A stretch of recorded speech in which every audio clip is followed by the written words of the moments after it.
I stopped at a 24-hour grocery store around midnight because I forgot to buy coffee for the next morning. It wasn't busy. Just 2 registers open and that strange silence late-night stores have, where every sound echoes too much. I grabbed my coffee and got in line behind a guy buying frozen meals and energy drinks.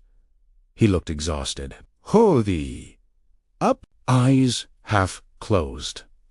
Just another tired person trying to get home. Then someone else walked in. He didn't grab a cart, didn't look at the shelves. He just scanned the room like he was choosing something. He locked eyes with the guy in front of me. Denis Milev. He stepped right up beside him. You work nights too? He asked casually. The guy shrugged. Yeah. Same, the stranger said. Hotel across the highway. Bored out of my mind. I felt the shift instantly. The stranger wasn't awkward. He was confident. Too confident for 12:15 a.m. They started talking like they'd known each other for hours. I tried to ignore it, but then the stranger looked at me. You live around here? Asked. Yeah, I said, just trying to grab coffee. He nodded slowly. You on Instagram? The question felt random. I shook my head. Not really. He laughed, like I'd told a joke. The other guy pulled out his phone, though. Within seconds, they were following each other. When the hoodie guy paid, the stranger clapped him on the back. Come by the hotel for a drink, he said. I've got something stronger than these. The hoodie guy hesitated. Justa second then, he said. Sure. They left together. I paid and walked outside just in time to see them crossing the lot toward a motel behind the store. I told myself it was indeed my business.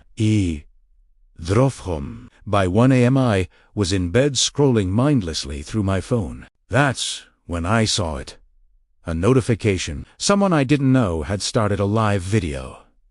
The username looked familiar. It was the stranger from the store. The profile picture was him. Same face. Same smile. I don't know why I clicked it. Curiosity, probably.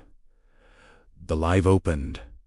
It was dark at first, then the camera adjusted. It was a motel room. Cheap art. On the wall.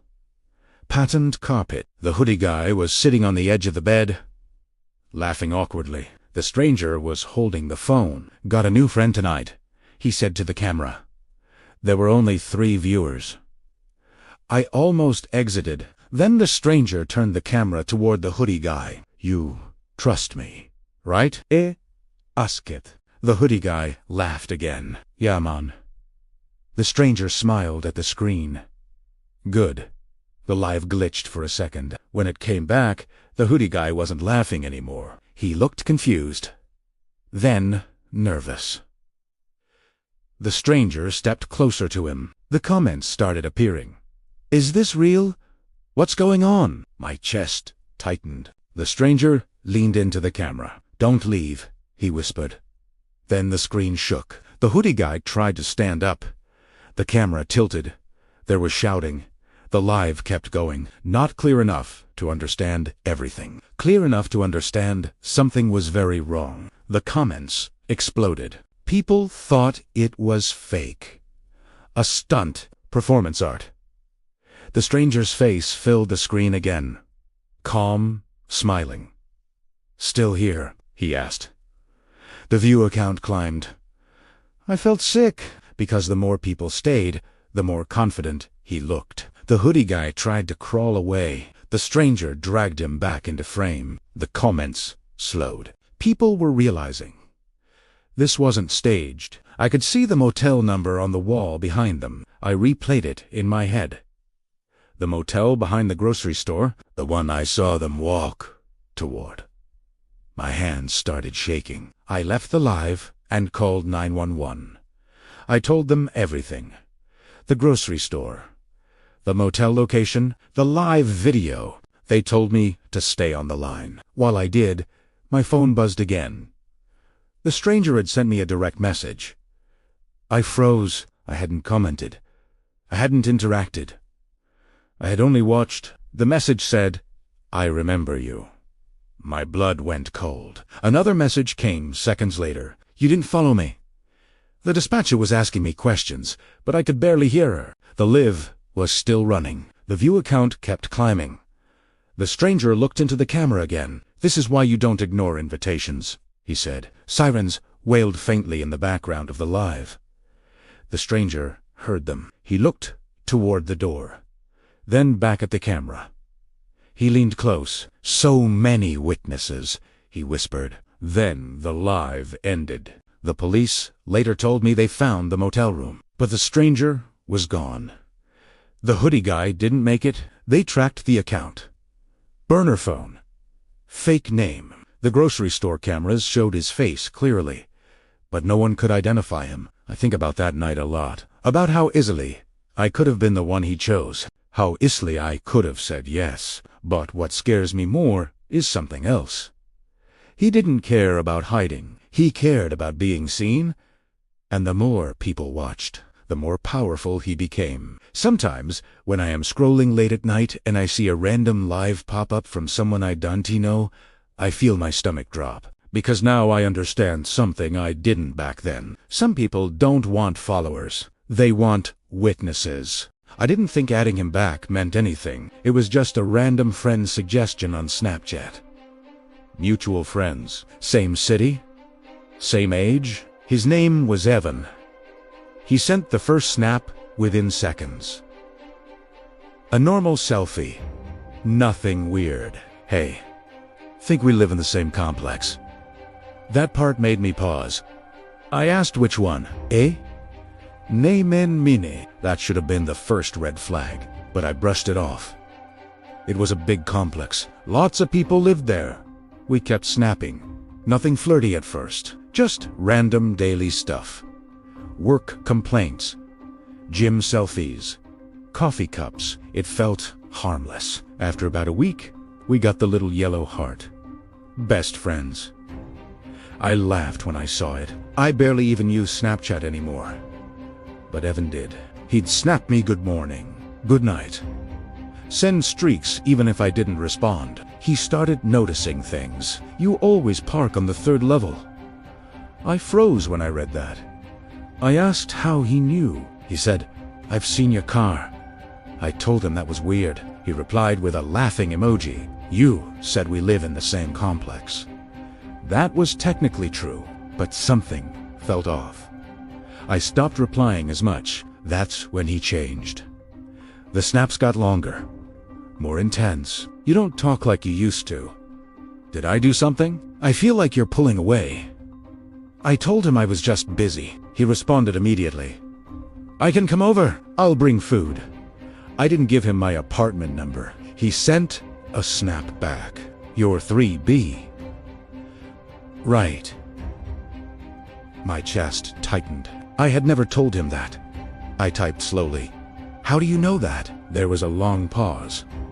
Then a photo appeared. It was my door. The number 3B visible on the frame. Taken from the hallway.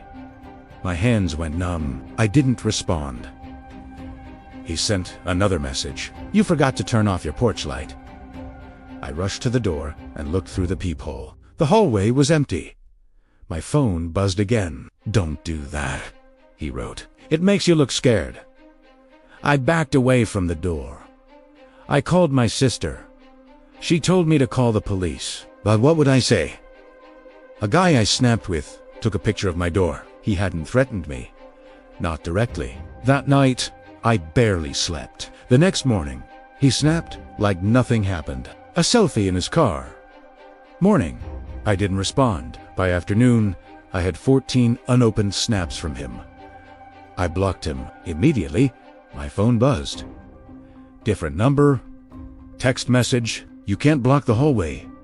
My heart started racing so hard I thought I'd pass out. Another text came through. "You left your blinds open last night." I shut them instantly. Then the knocking started. Not loud. Just 3 slow taps. I stood in the middle of my apartment, frozen. He texted again. "Open the door." I didn't. The tapping stopped.